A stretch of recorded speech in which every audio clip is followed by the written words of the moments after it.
The sky above Eltari Prime seethed with fire. A thick layer of storm-gray clouds, artificially choked with particulate from orbital bombardments, hung low and heavy, casting the planet in a permanent twilight. Every few seconds, blinding pulses of energy slashed down from the heavens, striking with the wrath of a god's hammer.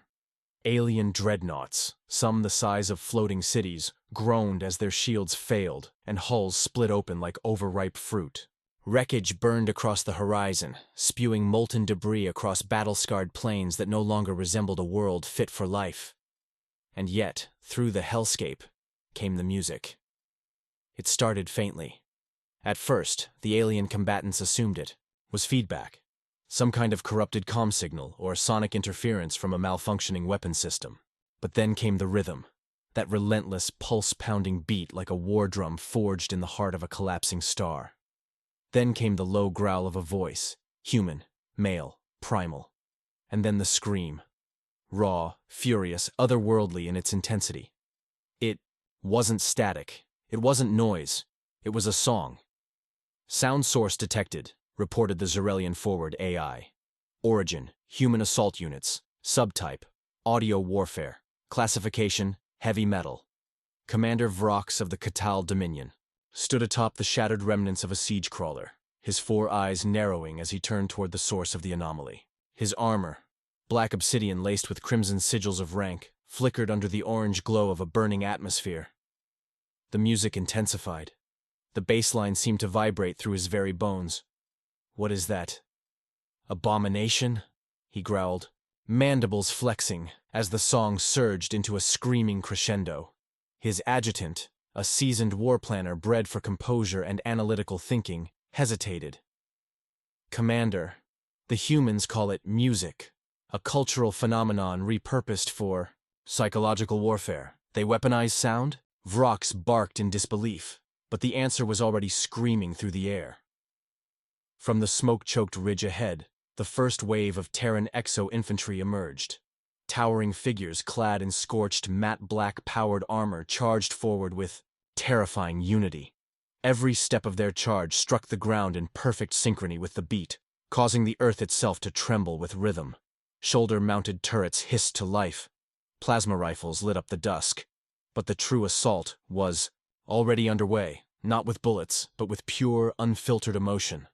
The song howled louder. It wasn't just background noise. It was front and center. A sonic assault laced with fury and rhythm, courage and despair, all delivered in a language that transcended species. Alien soldiers faltered.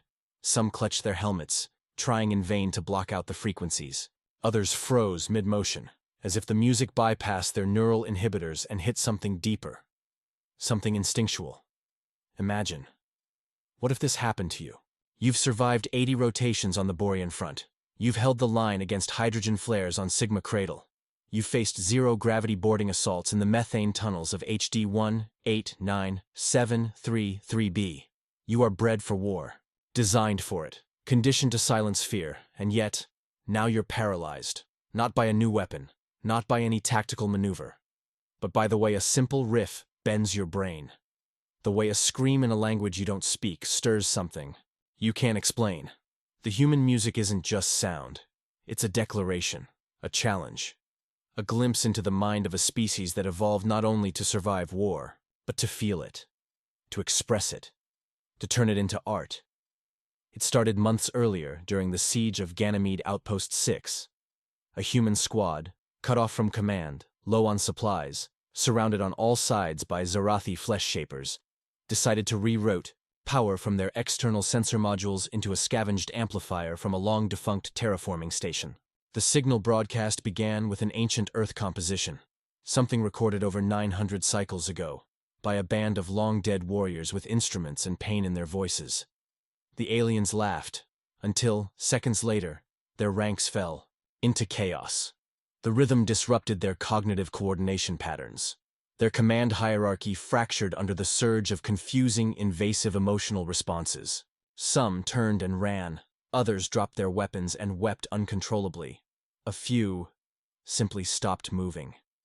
That squad of humans didn't just survive. They turned the tide. That moment was analyzed in every coalition war chamber across the spiral arm. Tactical footage was replayed in slow motion.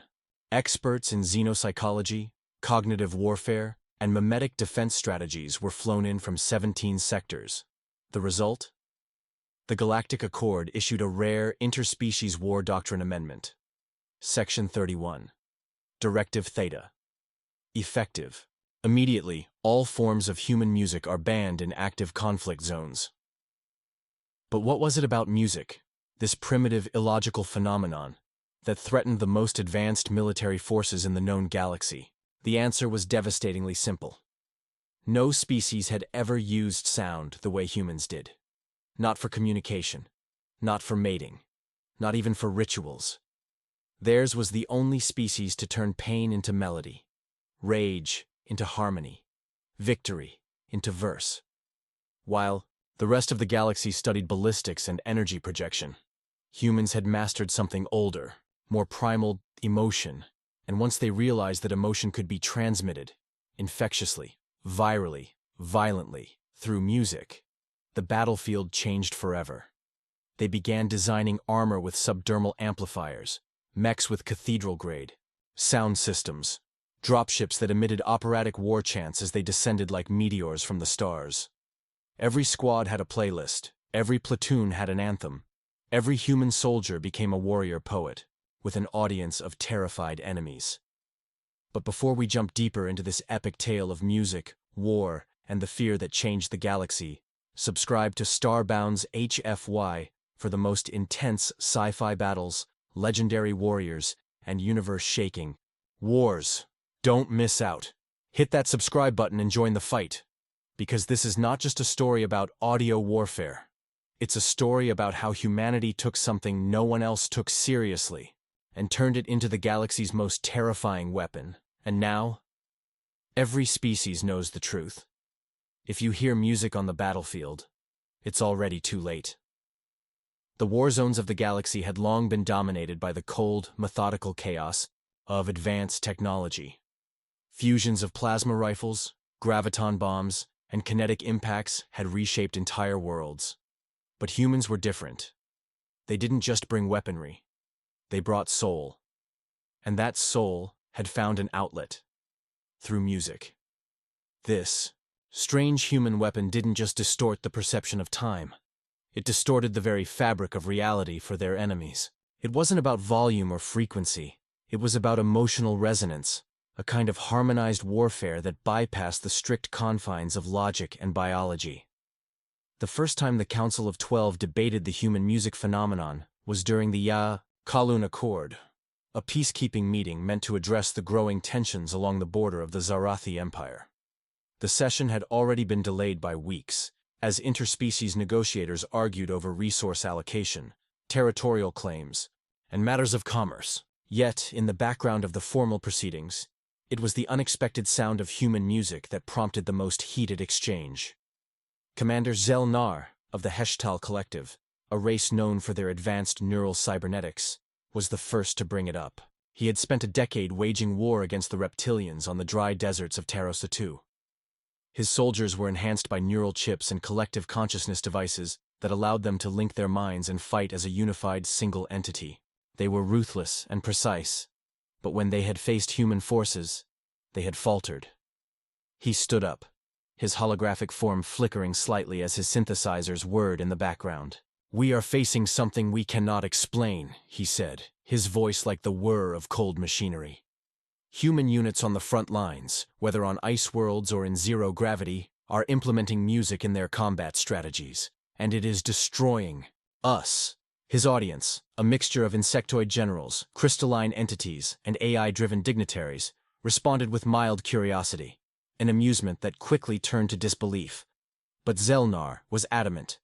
The sounds they produce, they're more than just noise. We've run simulations on the frequencies, the waveforms, the sonic patterns they use. It's chaos, pure chaos, but it works. The room grew quiet. This was no ordinary claim. The collective was known for its precision. The fact that they couldn't understand human music, let alone counter it, shook the room. Gelnar's report. was unsettling in its simplicity. When humans used music in combat, they didn't rely on sound in the same way other species did. Other races might use sonic weapons to disrupt communications or disorient opponents, but human music wasn't designed to incapacitate. It was designed to invade. It targeted the subconscious, latching onto the emotional centers of the brain and manipulating them with a primal, instinctual force. To understand why, one had to look deeper, far beyond the immediate response of a battle. Humans didn't view music as a secondary element of their culture. For them, music was foundational. It was their history, their wars, their mourning. Every song was a living thing, woven together from memories, experiences, and a shared, emotional tapestry. When they played their music, they weren't just broadcasting sound, they were broadcasting themselves. In battle, this emotional contagion was the real weapon. It started on the battlefield with something as innocent as a soldier's favorite song blaring through a speaker. It was meant to steady the nerves, to rally the troops. But what the Catal Dominion had learned the hard way during the brutal assault on Galactic Station was that human music could become a collective, overwhelming force. Once that emotional contagion reached a critical mass, it turned soldiers into a symbiotic hive mind, not in the traditional cerebral way, but in a way that amplified their shared experiences, making them one with their music.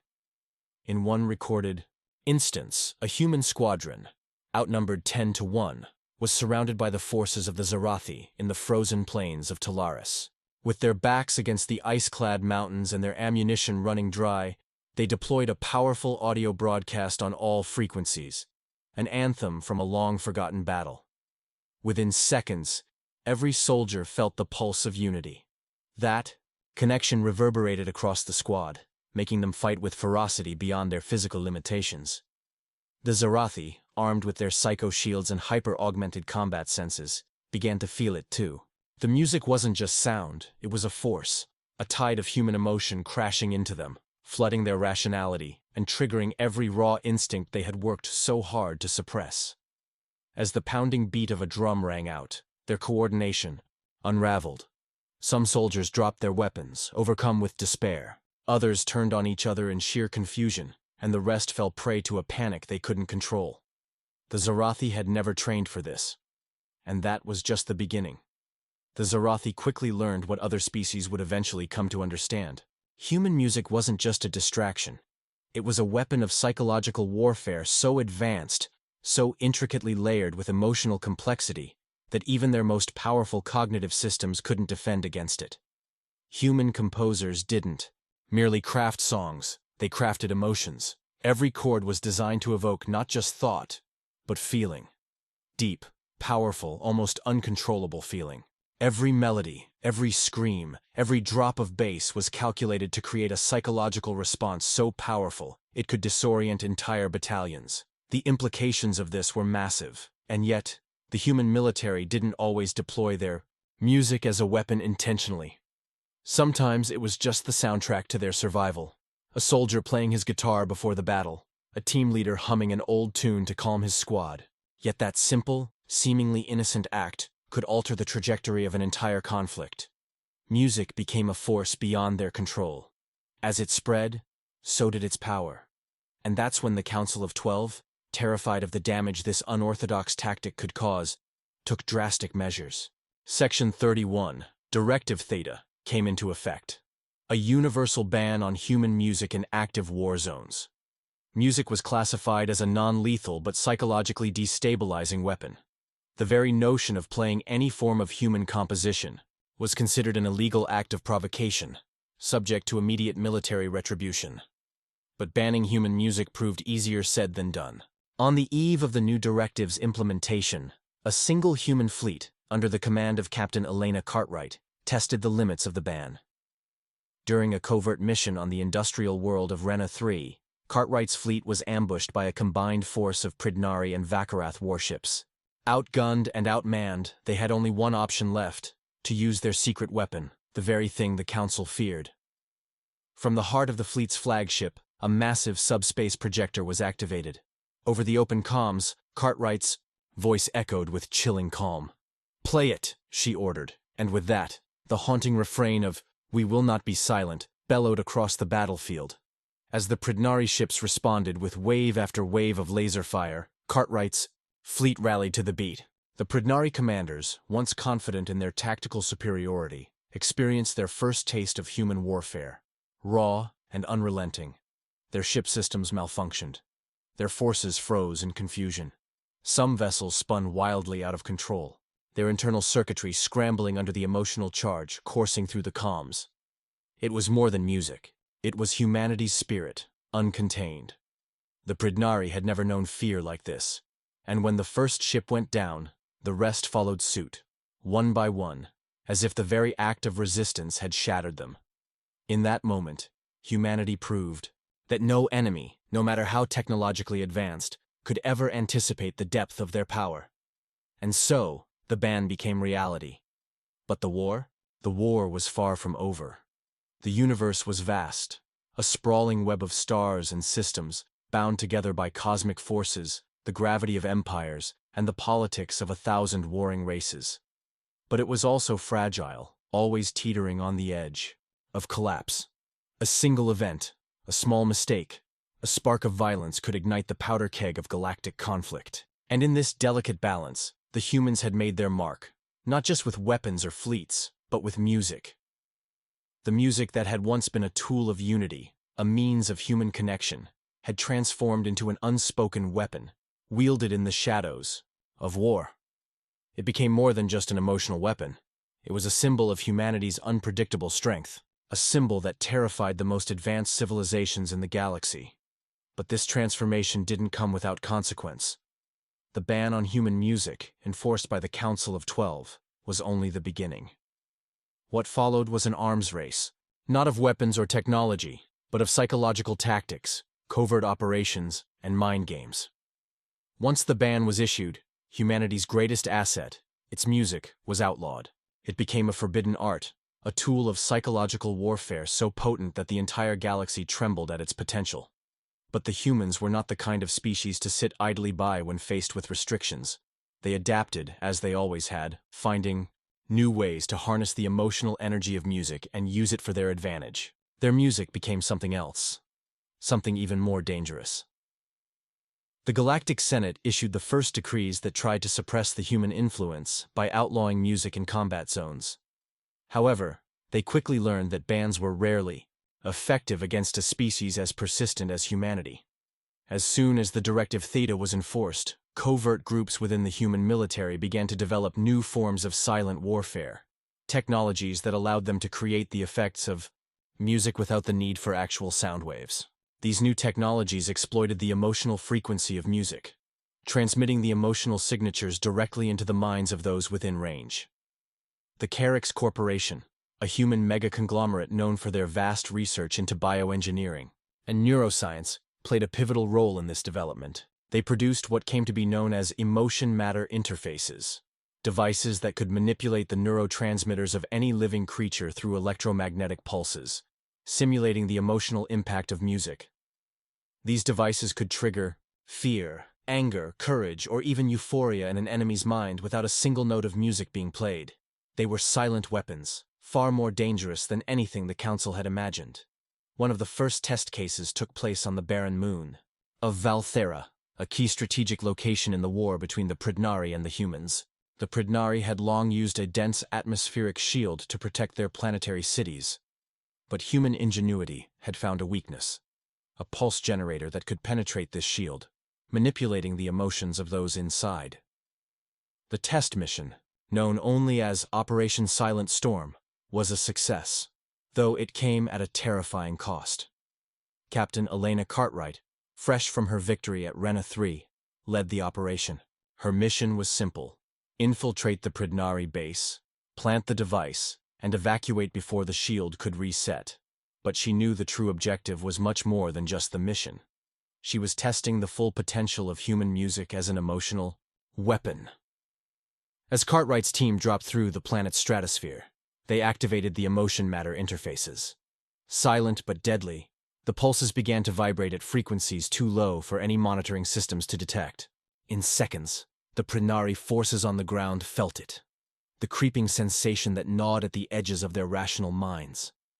It started small. First, a feeling of unease. Then came the dread. And finally, a primal, visceral terror that cut through the heart of the Pridnari soldiers like a blade. Inside the Pridnari base, the atmosphere shifted from a well-ordered, disciplined operation to absolute chaos. Soldiers screamed in terror, their thoughts fragmented, unable to focus on their tasks. Some turned on their comrades, attacking them in a blind panic. Others tried to flee, but the fear was overwhelming.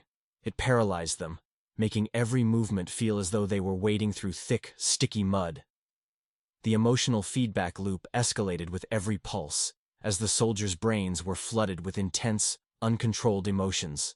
It was as though the music itself had entered their very souls, twisting their minds into madness. From the command center, the Pridnari commanders watched in horror as their forces fell apart. The human fleet above remained silent, their transmissions cut off by the new, silent warfare technology. No blasts, no explosions, just pure, unrelenting terror. The Pridnari couldn't stop it. They had no defenses against a weapon that struck at the heart of their beings. The devastation was psychological, far more devastating than any traditional weapon. The Pridnari forces were broken, their morale shattered beyond repair. And yet, the humans remained calm, their ships silently orbiting the moon as if nothing had changed. In the aftermath, Cartwright's team extracted the device, leaving no trace of their presence, and the Pridnari base was taken with minimal casualties. But it was the aftermath that sent ripples across the galaxy. The news spread quickly, and the Council of 12 could no longer ignore the threat of humanity's emotional warfare.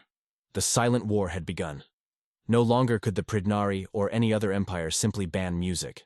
Now, they had to face the full potential of humanity's weapon, a weapon that could reach into their very minds without a single note being played. What came next was a series of secret meetings, a back and forth of new regulations and covert countermeasures. The Council's representatives were scrambling, trying to develop ways to counter the silent attacks, but none were effective. The humans had once again outsmarted them, taking a tool of cultural expression and twisting it into a terrifying weapon of war. The Council feared that the next step would be even more insidious.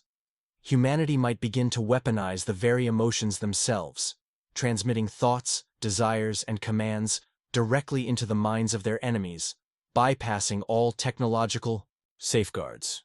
No longer would music simply be a forbidden tool in the Warzones. Humanity had already proven that it could fight with far more than instruments and frequencies.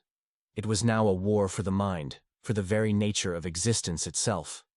The Council was desperate, but they were not yet beaten, and all the while, humanity smiled from the shadows, waiting for the next move in the silent war they had started.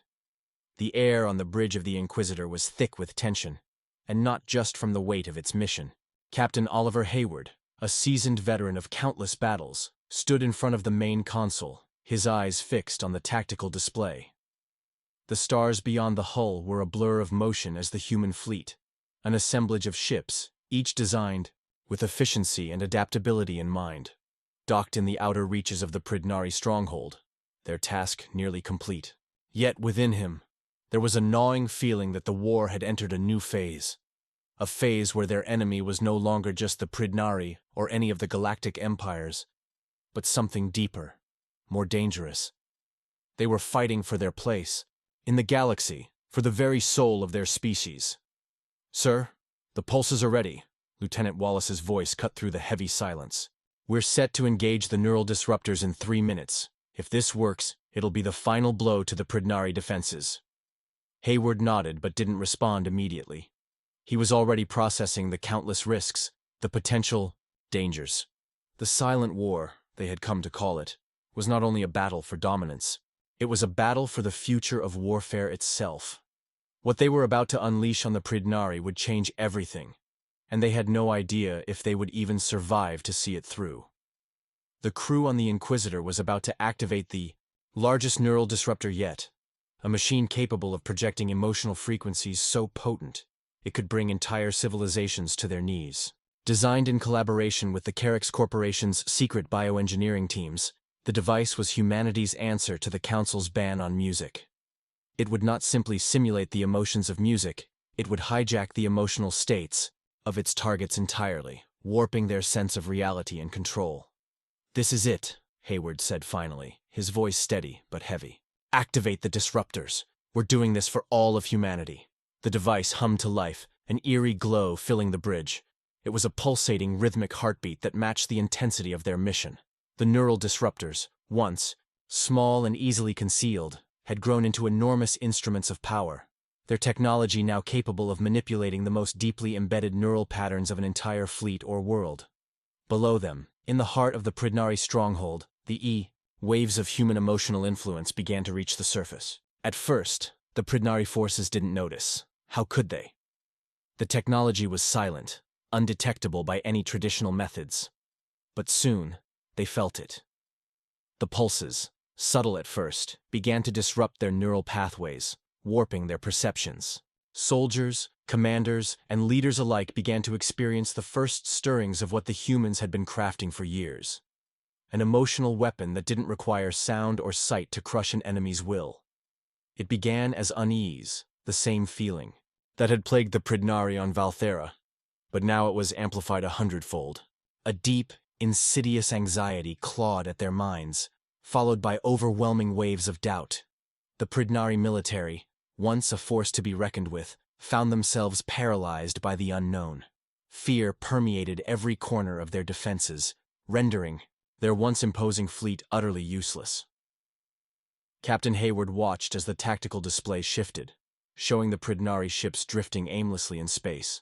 Their once coordinated movements had become erratic, no longer the finely tuned tactics of an empire at war, but the desperate, disjointed efforts of creatures caught in a storm of their own minds. The human fleet had not fired a single shot. There were no explosions, no sounds of combat, only silence. But beneath that silence, chaos raged.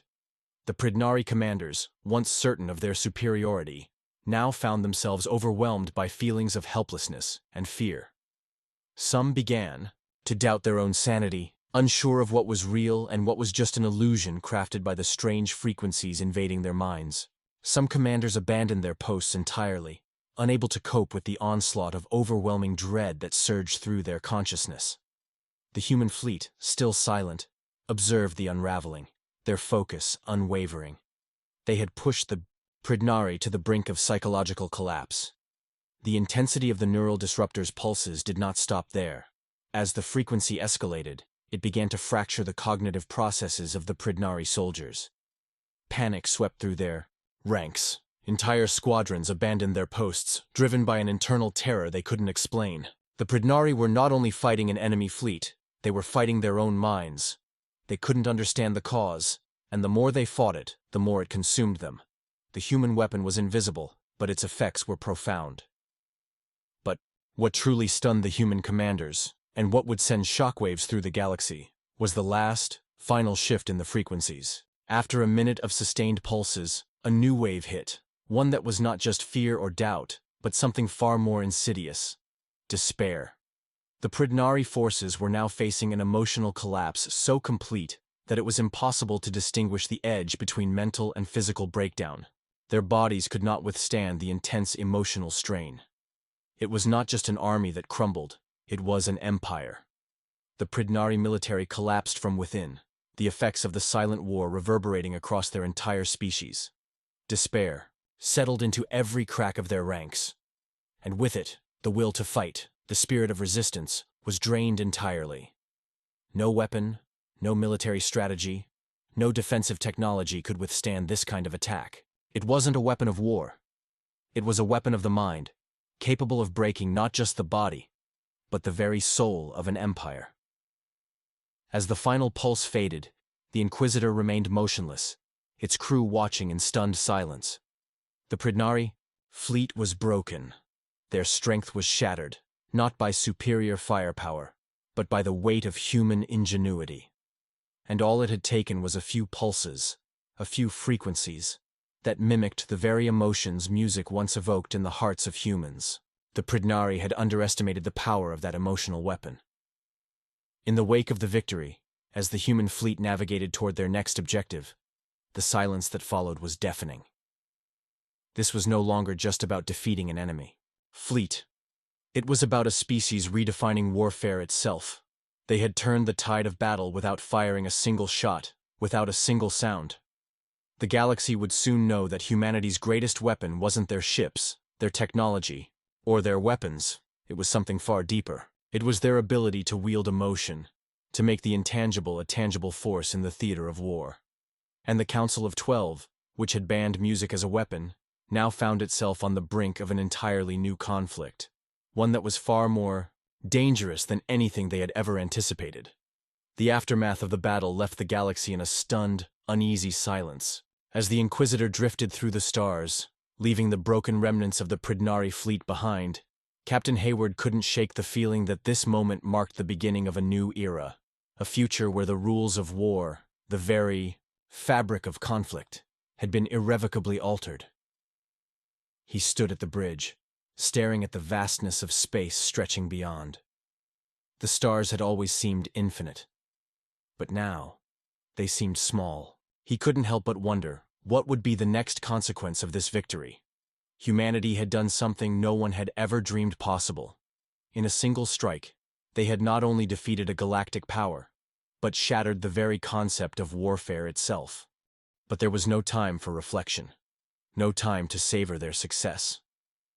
Behind him, the crew of the Inquisitor remained silent, processing what had just unfolded. The implications of their actions were too immense to fully comprehend. The Inquisitor's AI, Athena, broke the silence, her voice calm but laced with the weight of 1,000 calculations. "Captain, we are receiving a transmission from the Galactic Council." Hayward's stomach tightened. He had anticipated this. The Council, the governing body of the galaxy, made up of representatives from various interstellar empires, had long considered the use of music in warfare to be a deeply dangerous path. Their ban was a precautionary measure, an attempt to keep the emotional volatility that music could inspire from becoming a weapon in the hands of any one civilization. But what humanity had just done was far beyond what anyone, including the Council, could have imagined. "Put it through," Hayward ordered. A holographic projection flickered to life in front of him, and the face of Supreme Chancellor Eris, an imposing figure from the Credan Empire, appeared. His cold, gray eyes were narrowed with a mixture of suspicion and authority. "Captain Hayward," Eris began, his voice carrying the weight of 1,000 empires. "You've crossed a line today, a line that cannot be uncrossed. The power you've unleashed is beyond comprehension, and it has implications far beyond the borders of the Pridnari. You have broken the Galactic Council's most sacred law, one that has kept the balance of power in check for millennia. Music, as a weapon, was banned for a reason. It is not something that should be wielded by any one species." Hayward stood, unflinching, meeting the Chancellor's gaze with an unwavering stare. He had expected anger, but not the fear that now simmered beneath the surface of Eris's words. "Your law is flawed," Hayward said simply. "It was built on the assumption that music is just noise, something abstract, inconsequential. But what you failed to realize is that it's not the music itself that is dangerous. It's what it does to the mind. Music speaks to something deeper, something primal in us all. You banned it because you feared it. You feared what it could do if it was ever used with intent." Eris's expression darkened. "You do not understand the consequences of what you've unleashed, Captain. This is an act of war that will ripple across the galaxy. The Pridnari were only the beginning. There are other species, other civilizations that will not stand for this kind of power. You've just made enemies of the most powerful forces in the galaxy." "But I've also shown the galaxy something else," Hayward countered, his voice steady but full of conviction. "That humans are not just a species to be underestimated. We're not just another pawn in your games. We've broken free from your restrictions, and we've redefined what war can be. We've proven that we don't need to fire a single shot to win a battle. And we can do it again, against anyone, anywhere." There was a long pause, the weight of his words hanging in the air. The transmission from Eris flickered, and for a brief moment, it seemed as though the Chancellor might speak again. But then, the holographic projection blinked out of existence, leaving the bridge in complete silence. Hayward took a deep breath, his mind racing with the possibilities that lay ahead. The Council would retaliate, That much was certain. They would not let this new power go unchecked. There would be those who would try to subvert humanity's rise, those who would try to stamp out what they had started. But there were also those who would see this as the dawn of something new, something unrestrained, something that might just tip the balance of power in favor of the human race. Lieutenant Wallace, prepare a full report for the fleet. We need to know how the Pridnari will respond, and fast. As the crew sprang into action, Hayward moved to the observation window, his gaze drifting once again to the stars. The future, once so uncertain, now seemed full of possibility. Humanity had always been underestimated by the other species in the galaxy, dismissed as primitive, naive, and incapable of understanding the true nature of power. But now, humanity had proven its strength and its resolve. The music they had used to defeat the Pridnari was no longer just a tool of war. It had become something much more. It was a symbol of what humanity could achieve when they were pushed to the edge, when their survival was on the line. It was a weapon not just of the mind, but of the spirit, something that no galactic law, no ban could ever suppress. And as the human fleet set its course for the next battle, the galaxy, once a vast, untouchable expanse, felt just a little smaller. The Council would come after them. The Pridnari would regroup. But humanity had something they would never understand. They had the power of the mind, the will to bend the very fabric of reality through emotion. And they were only just beginning to learn how to use it. This war, this new kind of war, had only just begun.